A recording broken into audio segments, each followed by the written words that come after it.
पिछले भाग में आपने देखा कि कैसे अकेली विभित्सना ने उस क्रूर राजा और उसकी विशालकाय सेना की धज्जियां उड़ाकर रख दी। कैसे उस अकेली वीरांगना ने सालों से चले आ रहे राजा कालखंड के आतंक को उसकी मृत्यु के साथ पूर्ण विराम दे दिया। जब विभित्सना षड्यंत्र की जड़ यानी उस कायर राजकुमार को बंदी बनाकर राजमहल लेकर जाती है तो हर कोई हैरान था। किसी को भी विश्वास ही नहीं हो रहा था कि एक अकेली स्त्री ने इतने बड़े राजा और उसकी विशालकाय सेना को यूं चुटकियों में खत्म कर दिया। राजकुमारी को जब ये पता चला कि उसका सौतेला भाई ही उसका सौदा करके उसे राजा कालखंड के हवाले करना चाहता था तो आश्चर्य के साथ साथ मारे गुस्से के उसका हृदय धधक उठा। कुछ पल के लिए अपने गुस्से पर काबू पा विभित्सना की तारीफ करते हुए कहा कि ये तो हमें आश्रम के दिनों से ही ज्ञात था कि तुम कोई साधारण मनुष्य नहीं हो। मुझे फक्र है कि तुम मेरी सखी हो। अगर आज तुम ना होती तो मेरे ये अपने ही मुझे हलाल करने वाले थे। फिर राजकुमारी ने अपनी सखी यानी महासेनापति विभित्सना से पूछा कि अब उसके सौतेले भाई के साथ क्या करना चाहिए। तब विभित्सना बड़े ही गंभीर स्वर में राजकुमारी से बोली, राजकुमारी जी, आपको इस नीच मनुष्य को कदापि नहीं बख्शना चाहिए। मेरे मत से तो आपको इसे केवल और केवल मृत्यु दंड ही देना चाहिए, क्योंकि ये वो विषैला सांप है जो मौका मिलने पर दोबारा आपको डसने आएगा। आपको न केवल इसे मृत्यु दंड देना चाहिए बल्कि इसकी मृत्यु को ऐसी मिसाल बना देना चाहिए कि फिर कभी कोई आपके साथ गद्दारी करने की सपने में भी न सोचे। विभित्सना की बात उचित जान राजकुमारी ने तुरंत सेना अध्यक्ष को हुक्म दिया कि समस्त राज्य में घोषणा करवा दो कि कल सायंकाल को राजकुमार रुद्रसेन को उसकी द्रोहकारिता के दंड स्वरूप नगर के मध्य चौराहे पर फांसी दी जाएगी। राजकुमारी के आदेश अनुसार पूरे राज्य में ढिंढोरा पिटवा दिया गया। जब ये खबर रानी त्रिलोचना को पता लगी तो उसके पैरों नीचे से जमीन खिसक गई। वो आनन फानन में भागी भागी राजकुमारी रुद्रलेखा के पास गई और हाथ जोड़कर करुणामयी स्वर में बोली, ये मैं क्या सुन रही हूँ बेटी? क्या तुम अपने ही भाई को मृत्यु की सजा दोगी? माना कि उससे गलती हुई है, पर क्या इतनी निष्ठुर दंड व्यवस्था उचित है? सौतेला ही सही, पर है तो वो तुम्हारा भाई ना। उसके अंदर भी वही खून है जो तुम्हारे अंदर है। अपनी सौतेली माँ को कठोरता से जवाब देते हुए राजकुमारी रुद्रलेखा बोली, क्षमा कीजिए माताश्री, पर अब उसकी सजा की घोषणा हो चुकी है और आप उसके इतने बड़े गुनाह को गलती का नाम कैसे दे सकती है? सौदा किया था उसने मेरा उस दुष्ट राजा के साथ। महारानी त्रिलोचना अपनी सौतेली बेटी के आगे बहुत गिड़गिड़ाई, पर राजकुमारी के ऊपर उसके गिड़गिड़ाने का कोई फर्क नहीं पड़ा। खून के आंसू रोती हुई रानी त्रिलोचना तिलमिलाकर रह गई। घोषणा अनुसार तय समय पर राजकुमारी रुद्रलेखा ने अपने सौतेले भाई को बीच चौराहे पे फांसी से लटका दिया। रानी त्रिलोचना खून के आंसू रोती रह गई। अपने इकलौते जवान बेटे की मौत को वो किसी भी तरह हजम नहीं कर पा रही थी। टुकड़े टुकड़े हो चुके हृदय के साथ वो अपने बेटे की खाक हो चुकी चिता के पास जाती है और उसकी राख अपने माथे पर मलती हुई ये घोर प्रतिज्ञा करती है कि वो एक दिन राजकुमारी रुद्रलेखा के अंत का कारण बनेगी। अब उसके जीवन का केवल एक ही मकसद है, राजकुमारी रुद्रलेखा की दर्दनाक मौत। प्रतिशोध की अग्नि में जल रही रानी त्रिलोचना अपने बूढ़े हो चुके पिता यानी राजा त्रिलोचन सिंह के पास जाती है और उनसे मदद की गुहार लगाती है। यूं अपनी बेटी को तड़पता देख उसका पिता बोला, क्षमा करना पुत्री, मेरी देह अब वृद्ध हो चुकी है। अब मेरे अंदर इतनी ताकत नहीं कि मैं अरण्यपुर राज्य के ऊपर हमला कर सकूं, पर अगर मैं युवा भी होता तो भी शायद राजकुमारी रुद्रलेखा का कुछ नहीं बिगाड़ पाता, क्योंकि उसके साथ वो मायावी विभित्सना जो ठहरी वो कोई साधारण स्त्री नहीं है, वो तो साक्षात मृत्यु है, जिस अकेली ने कुछ ही देर में शक्तिशाली राजा कालखंड का उसकी विशालकाय सेना के साथ संहार कर दिया। वो कोई साधारण स्त्री कैसे हो सकती है? अंततः बेटी, रुद्रसेन की मृत्यु को भाग्य का लिखा समझकर भूल जाओ, इसे नियति का खेल समझकर संतोष कर लेना। पिता की बात सुन रानी त्रिलोचना असहाय सी हो शून्य में निहारने लगती है। स्वतः ही उसकी आंखों से टप टप आंसू गिरने लग जाते हैं। अपनी बेटी की ऐसी हालत देख राजा त्रिलोचन कुछ सोचता हुआ बोला, एक रास्ता है तो बेटी, पर वो बहुत कठिन है और उसमें भी निश्चित नहीं है कि तुम्हें तुम्हारा मकसद मिल ही जाएगा। पिता की बात सुन रानी त्रिलोचना के अंदर एक छोटी सी उम्मीद जगी। बेसब्र सी होती हुई वो तुरंत अपने पिता से बोली, कोई भी रास्ता हो पिताजी, आप मुझे बताइए तो सही। मुझे जो करना होगा मैं करूंगी, चाहे इसके लिए मुझे खुद की बलि ही क्यों ना देनी पड़े। यूं अपनी बेटी को अपने मकसद के लिए उतावला देख राजा त्रिलोचन बोला, बेटी सीधे सीधे तुम तो क्या कोई भी राजकुमारी रुद्रलेखा का कुछ भी नहीं बिगाड़ पाएगा। अगर तुम जंगलों और श्मशानों में रहने वाले किसी अघोरी को अपने मकसद के लिए राजी कर लो तो कुछ हो सकता है, पर उनका कोई भी ठिकाना नहीं होता। वो तुम्हें कहाँ मिलेंगे इसका मुझे भी कुछ नहीं मालूम। पिता की बात सुन रानी त्रिलोचना के हृदय में उम्मीद की एक किरण नहीं बल्कि पूरा सूर्य जाग उठा था। अब उसे रास्ता मिल चुका था। उसे पता था अब आगे क्या करना है। रानी त्रिलोचना अपने पिता के शब्दों को हृदय में संजोए वापस अरण्यपुर लौट आई। उसके मन में अब एक ही लक्ष्य था, एक सिद्ध अघोरी की खोज करना जो रुद्रलेखा के विनाश में उसका सहायक बन सके। रानी ने गुप्त रूप से अपने विश्वस्त सेवकों को निकटवर्ती घने जंगलों और श्मशान घाटों में भेजा ताकि किसी सच्चे अघोरी साधु का पता लगाया जा सके। किंतु दिन बीतते गए और कोई भी सफलता नहीं मिली। एक रात जब लाल चंद्रमा आकाश में चमक रहा था तब रानी खुद चुपके से राजमहल से निकलकर एक श्मशान जा पहुंची। शायद आज किस्मत भी रानी त्रिलोचना के साथ थी। देखा तो धुंध और धुएं के बीच मानव खोपड़ियों से सजे एक वृक्ष के नीचे एक बिल्कुल नग्न अघोरी बैठा था जिसकी आंखें खून सी लाल थीं। हिम्मत करके रानी उसके पास गई और प्रणाम करती हुई बोली, हे महासिद्ध, मैं त्रिलोचना अरण्यपुर की रानी आपकी शरण में आई हूँ। मेरे पुत्र की बड़ी ही निर्ममता से हत्या कर दी गई। मुझे प्रतिशोध चाहिए महाराज। अब केवल आप ही हैं जो मेरी मदद कर सकते हैं। रानी त्रिलोचना की बात सुन अघोरी ने भयंकर स्वर में हंसते हुए कहा, तू क्या समझती है कि हम तुम्हारे घरेलू झगड़ों का हल करने के लिए यहाँ बैठे हैं? पागल स्त्री, हम अघोरी हैं, मृत्यु और श्मशान के भोगी। अघोरी साधु की बात सुन कुछ क्षण के लिए रानी त्रिलोचना सकपका गई। उसे कुछ भी बोलने के लिए न सूझा। फिर बड़ी हिम्मत करके रानी ने अपने टूटे हुए हृदय का दुख अघोरी के सामने उगल दिया। मैं वो कुलक्षणी, वो अभागी स्त्री हूँ जिसकी आंखों के सामने उसके जवान पुत्र को फांसी पर लटका दिया। उस बेचारे का दोष सिर्फ इतना था कि उसे अपना हक चाहिए था। जैसे हर पुत्र को अपने पिता का सर्वस्व मिलता है वैसे ही उसे भी अपने पिता का उत्तराधिकारी बनना था। पर बेचारे को राजगद्दी नहीं बल्कि मौत मिली महाराज। मुझे सोते जागते हर समय अपने पुत्र की वो जलती हुई चिता दिखाई देती है बाबा। मुझ अभागन का जीवन मृत्यु से ज्यादा दुखदाई हो गया है। मैं बड़ी ही उम्मीदों के साथ आपके पास आई हूँ। आप मुझे यूं खाली हाथ नहीं लौटा सकते। आप जो कहेंगे वो मैं दूंगी। धन दौलत, हीरे जवाहरात, सोना चांदी, अगर आप कहें तो मैं खुद के प्राण भी दे दूंगी। रानी त्रिलोचना की बात सुन कुछ देर तक अघोरी बिल्कुल मौन बैठा रहा। फिर बोला, ठीक है, अगर तेरी यही इच्छा है, तू यही मार्ग चुनना चाहती है, तो कल आधी रात को तुझे फिर से यहाँ आना है। मैं देखता हूँ तेरे लिए क्या कर सकता हूँ। अघोरी तांत्रिक से आश्वासन मिलने पर रानी त्रिलोचना वापस राजमहल लौट आती है। अब उसे इंतजार था तो बस कल का। बदले की आग में जल रही रानी को कुछ सुकून मिला। सोचा अब मेरे पुत्र की मृत्यु का बदला पूरा हो जाएगा।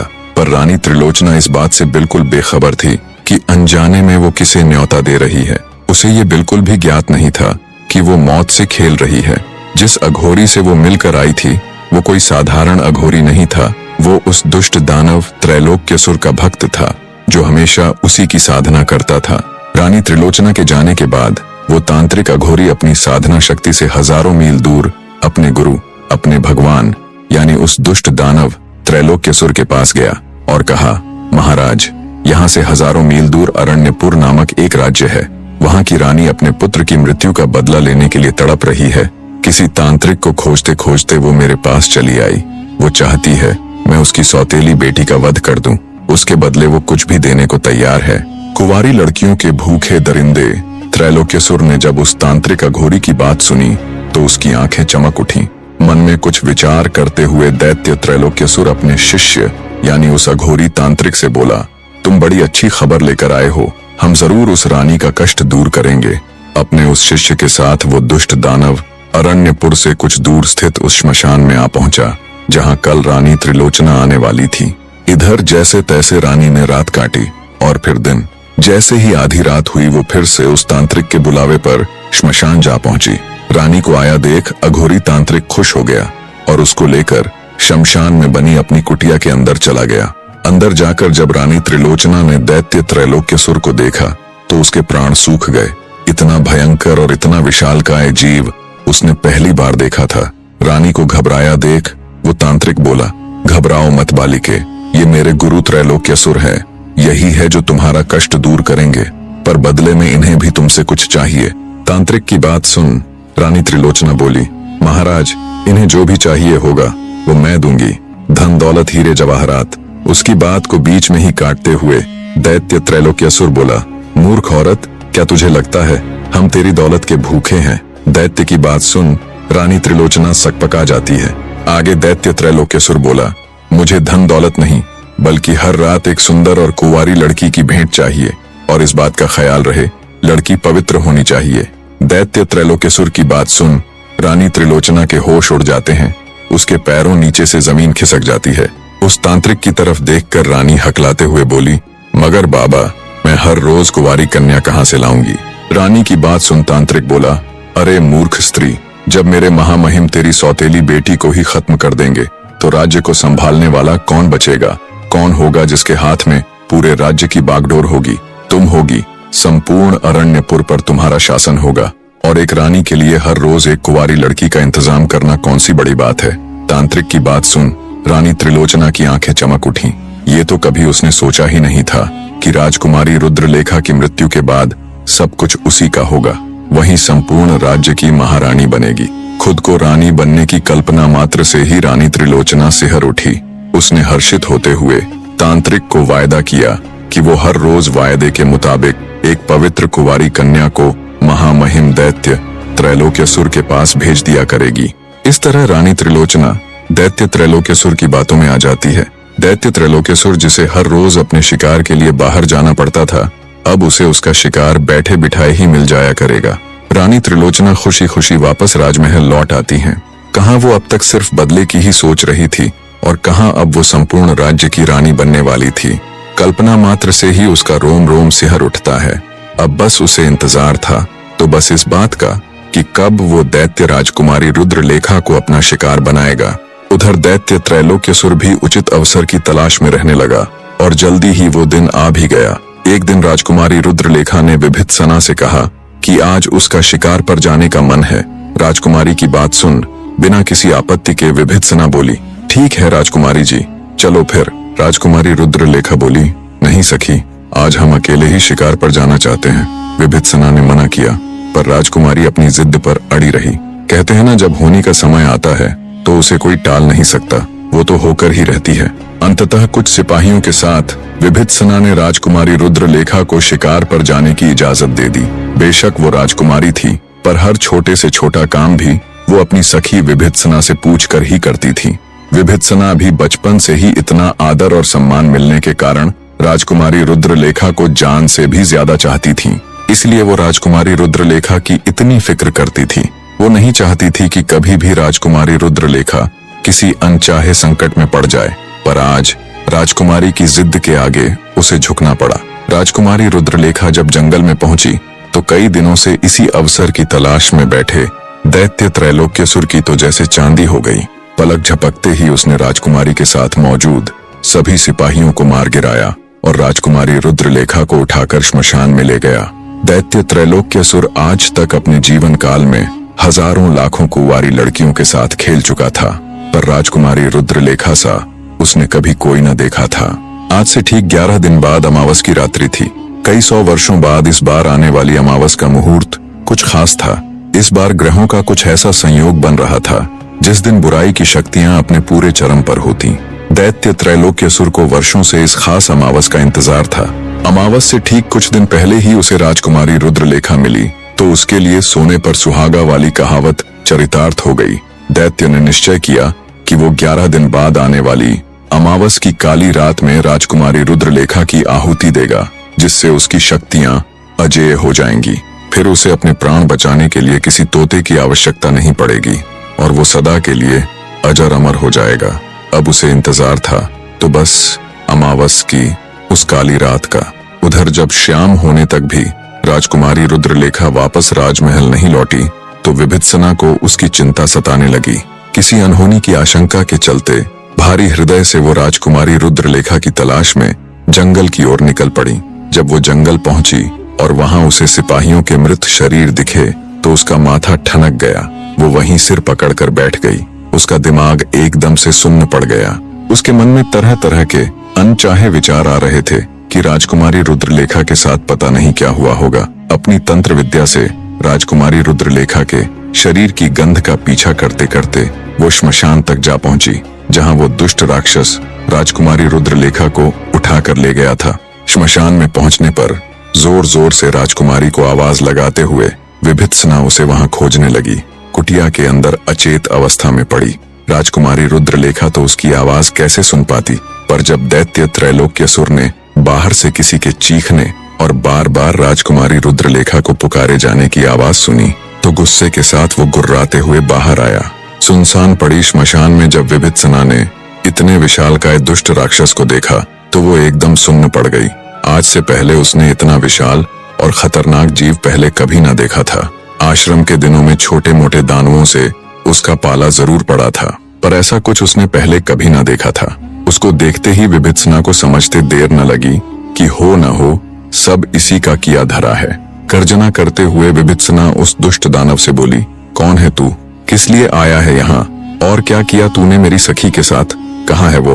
एक पिद्दी सी लड़की को यूं अपने सामने गरजते देख दैत्य त्रैलोक्यसुर बोला, उसे तो मैंने कब का खत्म कर दिया, अब तेरी बारी है। ये कहते हुए वो राक्षस विभित्सना की तरफ बढ़ने लगा। उस विशाल दानव को अपनी तरफ बढ़ते देख विभित्सना ने दैत्य त्रैलोक्यसुर के ऊपर अपने अभेद्य बाणों से वार किया, पर उस दुष्ट दानव के ऊपर विभित्सना द्वारा छोड़े गए बाणों का कोई असर न हुआ। उल्टा गुस्से से दहाड़ता हुआ दानव बोला, ओ तो शस्त्र विद्या भी जानती है तू, पर भिड़ी होगी आज से पहले किसी छोटे मोटे योद्धा से। दानव आगे कुछ कहता उससे पहले ही विभित्सना दहाड़ती हुई उसकी तरफ झपटी और अपनी तलवार से अपनी संपूर्ण शक्ति के साथ दैत्य पर प्रहार किया। विभित्सना के इस प्रहार से दैत्य एक पल के लिए झटपटाया, फिर पूरे गुस्से के साथ उसने विभित्सना को अपने एक हाथ से उठाया और तेजी के साथ बहुत दूर फेंक दिया। हवा में उड़ती हुई विभित्सना बहुत दूर जाकर गिरी और मारे दर्द के छटपटाने लगी। दैत्य उसके पास आया और अपने भारी भरकम पैरों से उसे कुचल दिया। दैत्य त्रैलोक्यसुर को जब लगा कि विभित्सना के प्राण पखेरु उड़ चुके हैं और उसके शरीर में कोई भी हलचल नहीं है, तो उसे मरा हुआ समझ वो उसे यूं ही छोड़कर चला गया। कुछ देर बाद विभित्सना को जब थोड़ा होश आया तो उसे उसका पूरा शरीर एकदम निर्जीव प्रतीत हो रहा था। उसमें जरा सी भी ताकत नहीं बची थी। अपना पूरा जोर लगाकर पूरी ताकत से विभित्सना खड़ी हुई और किसी तरह अपने घोड़े के ऊपर जा बैठी। उसने घोड़े को सीधा आश्रम की ओर दौड़ा दिया। घोड़ा जब तक उसे आश्रम में लेकर गया, वो फिर से अपने होश खोते हुए पुनः बेहोशी की हालत में चली गई। आचार्य काश्यप पंत ने जब उसे देखा तो तुरंत उसे उठाकर आश्रम के अंदर ले गया और उसका इलाज शुरू कर दिया। विभित्सना की ऐसी हालत देख आचार्य काश्यप पंत भी हैरान थे।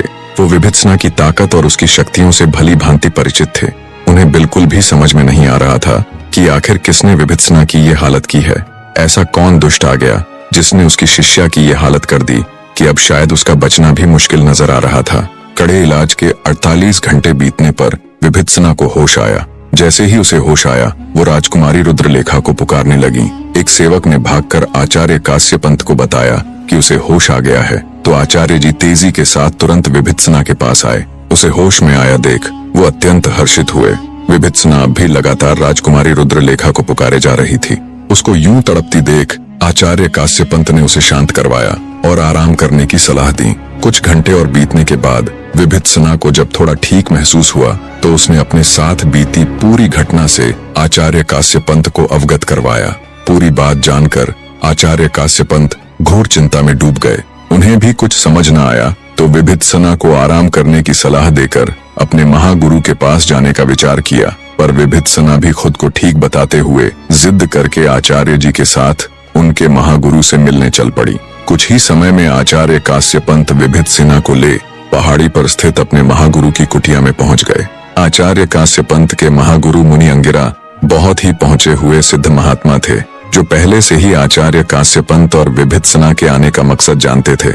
सबसे पहले तो उन्होंने अपनी सिद्धियों से विभित्सना को बिल्कुल पहले की तरह स्वस्थ कर दिया और गंभीर स्वर में बोले, तुम जिस दुष्ट दानव से मिली थी वो कोई साधारण राक्षस नहीं है, बल्कि वो स्वयं मौत का उपहास है। हजारों सालों कठिन तप करके उसने अनेकों शक्तियां हासिल कर ली हैं। उसकी उन्हीं शक्तियों में से एक शक्ति वो भी है जिससे वो मृत्यु को धोखा देकर मरी हुई कन्याओं को फिर से जीवित कर लेता है। आगे मुनि अंगिरा बोले, बेटी, बड़ी ही आसानी के साथ मैं तुमसे ये कह सकता हूँ कि तुम अपनी सखी को भूलकर अपने रास्ते वापस लौट जाओ। पर मैं ऐसा कदापि नहीं कहूंगा, क्योंकि मैं जानता हूँ इस समय समस्त धरा पर केवल और केवल तुम ही हो जो उस दुष्ट दानव का अंत करने में सक्षम है। अगर इस अमावस तक उस दुष्ट का अंत न किया गया तो वो इतना शक्तिशाली बन जाएगा कि फिर उसे मारना या हराना असंभव हो जाएगा। एक तरह से वो दुष्ट राक्षस हमेशा के लिए अजेय हो जाएगा। उसे मारने और हराने के लिए सीधे उससे न भिड़कर उस तोते तक पहुंचा जाए जिसमें उस दुष्ट के प्राण हैं। आचार्य काश्यपंत और विभित्सना आंखें फाड़े मुनि अंगिरा की तरफ देखे जा रहे थे। उनकी समझ में कुछ नहीं आ रहा था कि कैसा तोता, कैसी अमावस की रात और कैसे अंत होगा उस दानव का। उन दोनों को असमंजस में पड़े देख मुनि अंगिरा उन्हें शुरू से सब बताना प्रारंभ करते हैं। कहानी का अगला भाग भी बहुत जल्द आपके समक्ष उपस्थित होगा। तब तक वीडियो को लाइक करके हमारा हौसला बढ़ाते रहिए। धन्यवाद मेरे प्यारे दर्शकों।